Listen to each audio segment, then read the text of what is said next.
चटनी तो आपने कई तरह से बनाकर खाई होगी, लेकिन जो आज चटनी की रेसिपी आपके साथ शेयर करने जा रही हूँ, टेस्टी होने के साथ साथ बहुत ही हेल्दी भी है। और ख़ास बात, कम तेल में बने होने के बावजूद इसे हम लंबे समय तक स्टोर कर सकते हैं। नमस्ते, सत श्री अकाल फ्रेंड्स, मैं रिंकी मदर किचन रेसिपी में आपका स्वागत है। तो चलते हैं इस रेसिपी को बनाने के लिए। इसके लिए हमें चाहिए ढेर सारा करी पत्ता। मार्केट से भी आप करी पत्ता खरीद के ला सकते हो, पर हमारे आसपास भी बहुत सारे पेड़ होते हैं या पौधे होते हैं, तो मैं उससे भी आप तोड़ करके फ्रेश पत्ते ला करके इस तरह से धो करके और इसके जो पानी है उसे सुखा लेने। पानी का मात्रा नहीं होना चाहिए और इस तरह से डंठल की जो पत्तियां हैं उस तरह से आराम से ये निकल जाते हैं। मैंने आपको दिखाया ना, आप देख पा रहे। तो मैंने जिस तरह से निकाला उसी तरह से पत्ते को आप निकाल करके एक बॉल में रखते जाएं और जो गंदे पत्ते हैं, फ्रेश पत्ते नहीं हैं, उसे साइड करते जाएं। और इस तरह से सारे पत्ते को बॉल में निकाल करके फ्रेश पत्ते को आप कटोरी में या बॉल में आप रख करके आप इसको तैयार करके इस तरह से साइड कर लेंगे। पत्तियाँ, खराब पत्तियों को यूज नहीं करना है। और इसमें जो धोने के बाद इसमें पानी का मात्रा बिल्कुल नहीं होना चाहिए, नहीं तो हमारा जो अचार है या जो चटनी है वो हम स्टोर नहीं कर पाएंगे। तो ध्यान देने की बात है कि इसमें पानी का मात्रा बिल्कुल नहीं होना चाहिए। तो फ्रेंड्स, मैंने इस तरह से सारे पत्तियों को निकाल करके साइड कर लिया। और इसे बहुत ही हेल्दी बनता है इससे चटनी। तो मैंने एक कढ़ाई लिया और इसको अच्छी तरीके से गर्म कर लिया। कढ़ाई को गर्म कर लिया और मैं इसको सरसों ऑयल का यूज करूँगी। सरसों ऑयल को मैं ज़्यादा गर्म करूँगी, इससे जब धुएँ निकलने लगे, आप देख पा रहे इस तरह से धुआं निकले, इससे क्या होता है कि कड़वापन खत्म हो जाता है। तेल का जो सरसों ऑयल का जो कड़वापन है वो खत्म हो जाता है।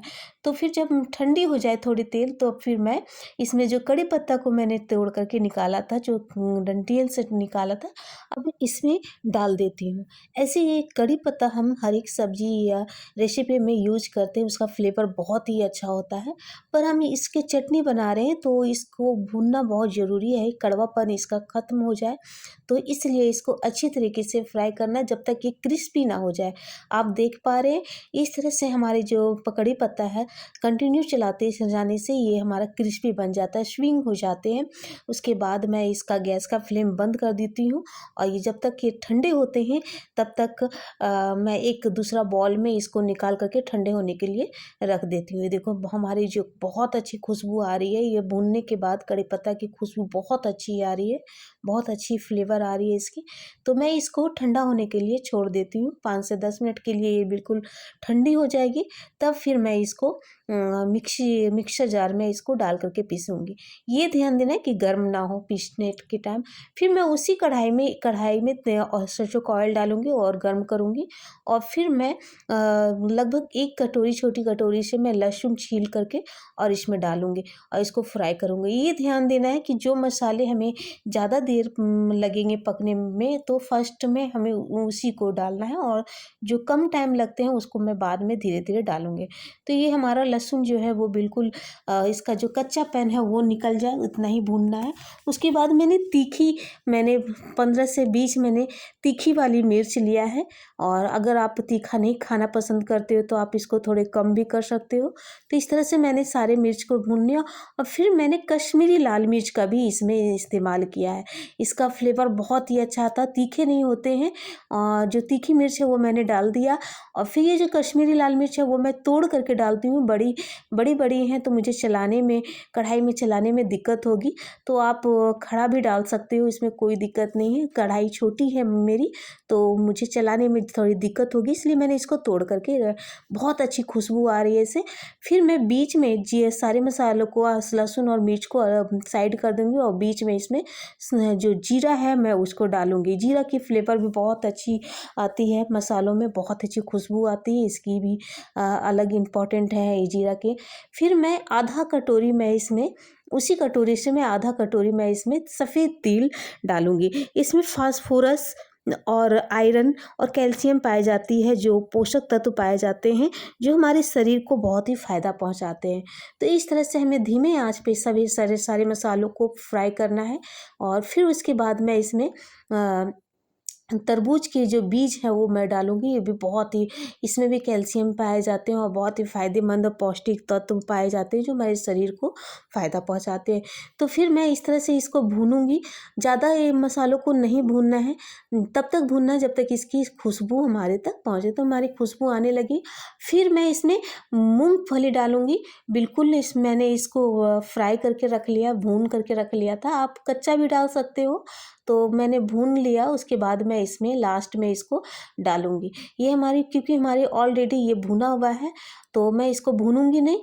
और मैं तब इसको लगभग 1 कटोरी में, जो सारी कटोरियों से जो मैंने नापा था उसी कटोरी से 1 कटोरी मैंने इसमें मूँगफली डाला। फिर मैं 1 कटोरी में इसमें, गैस में फ्लेम बंद कर दी हूँ। उसके बाद मैं इसमें नारियल का पाउडर डाला। आप हो सकता है तो नारियल का पाउडर आप घर में भी बना सकते हो, तो मैंने घर से में बना करके इसमें डाला। और फिर सारे मसालों को मैं ठंडी होने के बाद अब मैं मिक्सर जार में डाल करके इसको दरदरा पीसूँगी। तो फ्रेंड्स, आप अगर जो मसाले आप जो खाना पसंद नहीं करते हैं, तो आप उसको स्किप भी कर सकते हो।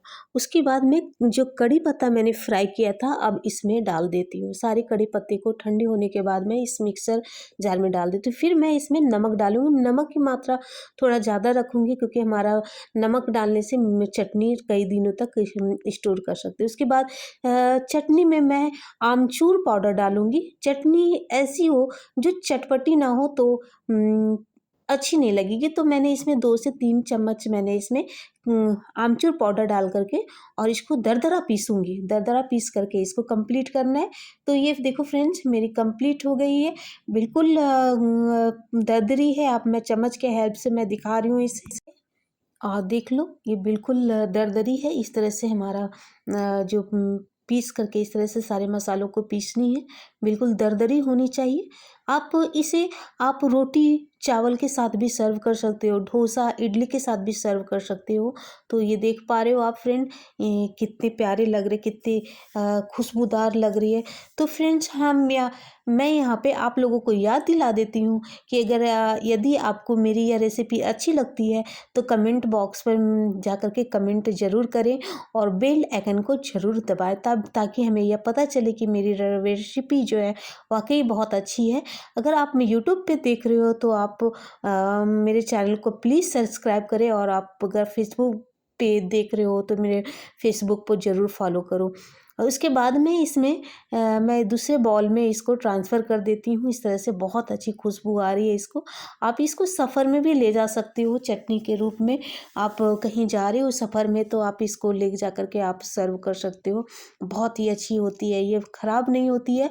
कम मात्रा में तेल डाली हुई है, और सारे मसालों की अलग-अलग पौष्टिक तत्व हैं इसमें, जो हमारे शरीर को बहुत ही फ़ायदेमंद होते। तो मैं इस जार में रखूँगी। मैंने इस जार को धोया, साफ़ किया और सुखाया। पानी का मात्रा बिल्कुल नहीं होना चाहिए। तो इस तरह से सारे मैंने जो चटनी बनाया था, अब इसमें ट्रांसफ़र कर देती हूँ। इस तरह से सारे मसालों को, चटनी को डाल करके कंप्लीट कर देती हूँ। ये देखो, बिल्कुल बहुत अच्छी खुशबू आ रही है। तो आप इसको महीनों तक आप इसको स्टोर करके आप रख सकते हो, और जब चाहे आप इसको चम्मच के हेल्प से आप निकाल करके आप सर्व कर सकते हो। तो फ्रेंड्स, यह मेरी रेसिपी आप लोगों को कैसी लगी, अच्छी लगी, तो प्लीज़ मेरे चैनल को सब्सक्राइब करो। अगर आप मेरे चैनल पे नए हो, तो मेरे चैनल को प्लीज़ सब्सक्राइब करो। अगली ही वीडियो में मिलते हैं, तब तक के लिए bye, take care, bye bye.